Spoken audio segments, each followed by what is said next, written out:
Hello guys, আশা করি সবাই ভালো আছে। আমি খুব ভালো আছি। তো আজকে নতুন একটা ভিডিও নিয়ে চলে এসেছি। আজকের ভিডিও হচ্ছে আমি ফার্স্ট টাইম ইলিশ ভাপা করব। তো দেখো, ফার্স্ট টাইম আমি ইলিশ ভাপা করব, সো সেই রেসিপিটাই তোমাদের সাথে শেয়ার করব। তো ফার্স্টে ইলিশ মাছটা ভালো করে ধুয়ে তারপরে ওর মধ্যে নুন হলুদ দিয়ে ভালো করে দেখো আমি ওটাকে মাখিয়ে নিচ্ছি। মাখানোর পর কি বলো তো বন্ধুরা, ফার্স্ট টাইম আমি ইলিশ ভাপা করছি, তো কীভাবে কী করতে আমি বিশেষ ঠিক জানি না, তাও চেষ্টা করছি। তো তোমার সাথে সেটাই শেয়ার করছি। তো আমার প্রথমে নুন হলুদ মাখানো হয়ে গেছে।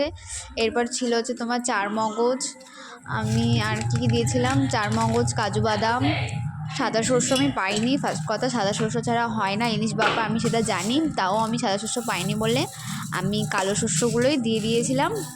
তো প্রথমে কী দিলাম, চার মগজ, কাজু বাদাম, সাদা শস্য আর কাঁচা লঙ্কা, হ্যাঁ 4-5টা মতন কাঁচা লঙ্কা দিয়েছি। আর হচ্ছে তোমার দিতে হবে আদা মনে হয়, আমি ঠিক জানি না, জিরে, হ্যাঁ জিরে আমার মনে নেই, জানি বাট আমার মনে নেই কী দিয়েছিলাম। জিরে, তারপরে আবার একটু শস্য দিয়ে দিচ্ছিলাম, যে যদি কম হয়ে থাকে তো এটাকে আমি পেস্ট করতে বানিয়ে দিয়েছিলাম। তো জিনিসটা আমার পেস্ট হয়ে গেছে, দেখো খুব সুন্দরভাবে পেস্ট হয়েছে। তোমরা সাদা শস্য দিতে পারো, কারণ আমি সাদা শস্য আমি পাইনি দোকানে আমাদের এখানে, তো তাই জন্য আমি দিতে পারিনি। তো তুমি তো বুঝতেই পারছো আমার গলার আওয়াজটা খুব খারাপ হয়ে গেছে। আর তারপরে তোমার পেস্টটা একটা থালায় নিয়ে নিতে হবে। নিয়ে নেওয়ার পর তোমার হচ্ছে ভালো করে পেস্টটা ভালোভাবে নিয়ে নেবে পুরোটাই। তারপরে তোমার হচ্ছে যে মাছগুলো ছিল ওই মাছগুলো আস্তে আস্তে দিয়ে দেবে। আমি ফার্স্ট বলে ফেলছি না, আমি কি বলো তো, আমি খুব তাড়াহুড়ো থাকি, তো তাই জন্য। তারপর টক দই দিতে হবে, আমি ভুলেই গেছি, টক দই দিতে হবে।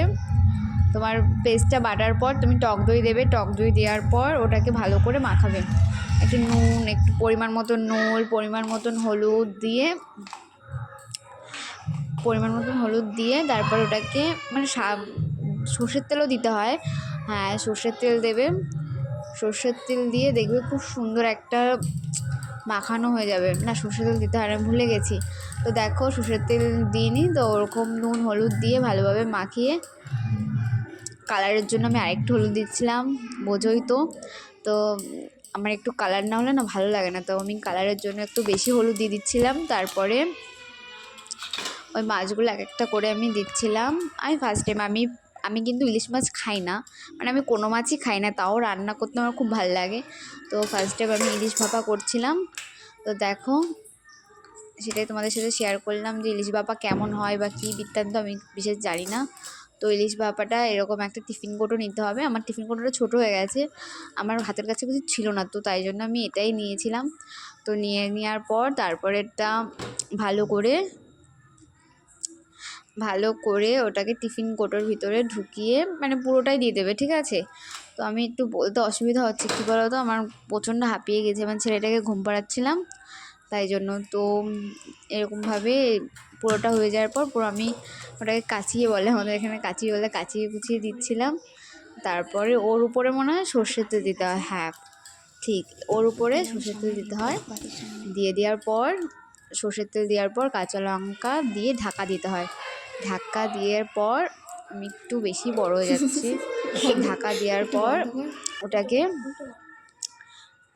দেখো ঢাকা দিচ্ছে, ঢাকা দেওয়ার পর আমি কি বলবো বুঝতে পারছি না, তাই জন্য চুপচাপ রয়েছি।